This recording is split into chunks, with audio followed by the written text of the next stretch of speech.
यहीं से इसी को बताते हैं हम, सो दैट आपको दोबारा बताना ना पड़े। देखो, अगर कोई आपका एक बिल्डिंग था, जो ओरिजिनल कॉस्ट जिसका 20 लाख था, आपने खरीदा तो, मान लो इसका टोटल लाइफ 80 ईयर्स का है, 80 साल तक ये रहेगा और ठीक है, 80 साल के बाद ये वेस्ट हो जाएगा, मतलब इसका लाइफ खत्म, तो आप इसको सेल कर दोगे किसी को। 80 साल के बाद आप सेल कर दोगे। जब आप सेल करोगे तो आपको पता है कि वो 2 लाख रुपए का सामान इसमें से निकल जाए, या तो डिसमेंटल कर दोगे, उसके बाद सेल करोगे सामान को, तो उसको बोलेंगे स्क्रैप वैल्यू। ठीक है? डिसमेंटल करके सरिया-वरिया निकाले, लोहा-वोहा और बेच दिए, वो स्क्रैप वैल्यू है। एक तरीका है कि उस पुराने बिल्डिंग को एज़ इट इज़ बेच दो, तो उससे जो पैसा मिलेगा उसको सैल्वेज वैल्यू बोलते हैं। ये दोनों बात समझ में आ गई? Salvage value. अब स्क्रैप वैल्यू बोलो या सैल्वेज वैल्यू, जो भी वैल्यू बोलो, आपके 80 साल के बाद आपको इतना पैसा मिलने वाला है, कितना? 2 लाख रुपए आपको मिल जाएँगे, आपको ये बात पता है। तो आपका टोटल लॉस कितने का हो रहा है? डेप्रिसिएशन जो आया कितने का आया? 18 लाख का आया ना? 20 लाख माइनस 2 लाख, चलो 18 लाख का जब आपका डेप्रिसिएशन आया, तो आप एज़ अ स्मार्ट पर्सन आप तो ये चाहोगे ना यार कि चलो 80 दिन 80 लाख सॉरी 80 साल का इसका लाइफ है, तो मैं क्या करूँ कि हर साल कुछ पैसा बैंक में जमा करते जाऊँ ऐसे-ऐसे, ऐसे, और बैंक वाला आपको बता के रखा है कि हम 5% आपको इंटरेस्ट देंगे सर, ठीक है? तो आप कुछ पैसा जमा जब करते जाओगे बैंक में और उसपे 5-5% का आपको इंटरेस्ट मिल रहा है, तो अगर आपको at the end of 80 years अगर आपके 18 लाख रुपए निकल जाते हैं बैंक से, तो आपका क्या हुआ?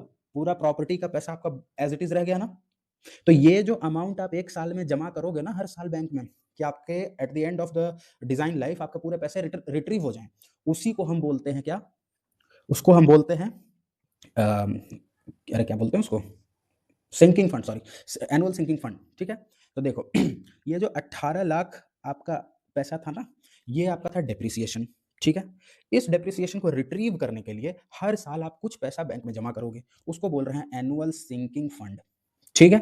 चलो, इसको निकालने का तरीका क्या है कि 18 लाख में कुछ फैक्टर से आपको मल्टीप्लाई करना होगा, जिसको बोलेंगे सिंकिंग फंड फैक्टर, ठीक है? इस 18 लाख को एक फैक्टर से मल्टीप्लाई करेंगे, तो आ जाएगा हमारा क्या? कि 1 साल में कितना पैसा जमा करना है, ठीक? जब वो आ जाएगा आपको, तो आप 1 साल का पता चल गया। अब ये फैक्टर किस पे डिपेंड करेगा? तो ऑब्वियस है ना कि बैंक कितना हमें इंटरेस्ट देती है और कितना हम टाइम के लिए जमा कर रहे हैं, ये 2 चीज़ पे डिपेंड करेगा। तो इसका जो फ़ॉर्मूला है सिंकिंग फंड फैक्टर का, वो देखो यहाँ लिखा है। ये देखो यहाँ लिखा है annual sinking fund equal to sinking fund into sinking fund factor.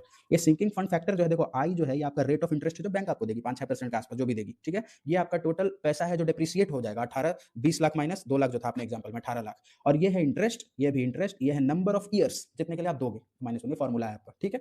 तो ये आपका निकल के आता है कि हर साल आप कितना पैसा जमा करोगे बैंक में। तो ये एनुअल सिंकिंग फंड का बात हो गया।